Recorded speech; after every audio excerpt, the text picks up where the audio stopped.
लोकसभेत पराभवाची चव चाखलेल्या अजित पवारांनी विधानसभेत मात्र शरद पवारांची पळता भुईथोडी केली। दादांच्या राष्ट्रवादीने यंदा निवडणुकीत 41 आमदार निवडून आणले।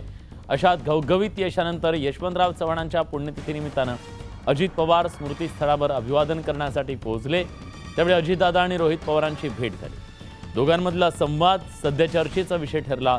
एवढंच काय, रोहित पवारांना दादांनी आग्रह करत खाली बाकून नमस्कार करायला लावला।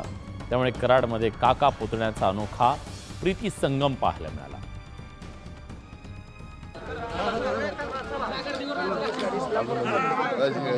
दर्शन घे दर्शन काकाचं।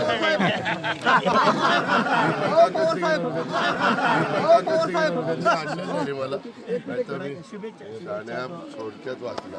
माझी सभा झाली असती तर काय झालं।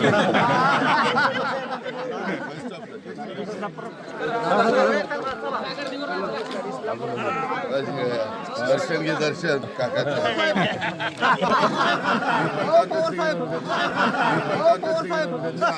मला नाहीतर मी गाण्या थोडक्यात वाचला।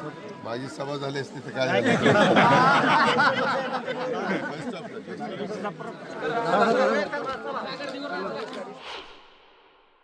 माझे ते काका आहेत म्हणून मी पाया पडलो। विचारामध्ये भिन्नता आत्ता तरी आहे।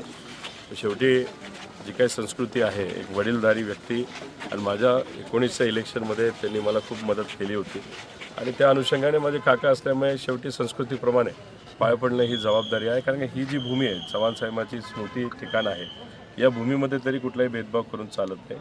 इथं संस्कृती पाळणं फार महत्त्वाचं आहे। मतदारसंघात आलो असतो तर वेगळं घडलं असतं। कोण तसं काही बोललो नाही रे बाबा। तुम्ही मनानेच काही पण कांड्या उठवता। तुम्ही होता इथं, मी बोललो त्याशी। मी त्याला म्हणालो की बाबा तुला शुभेच्छा, तू निवडून आला, चांगलं काम कर, शुभेच्छा दिल्या। कर्जत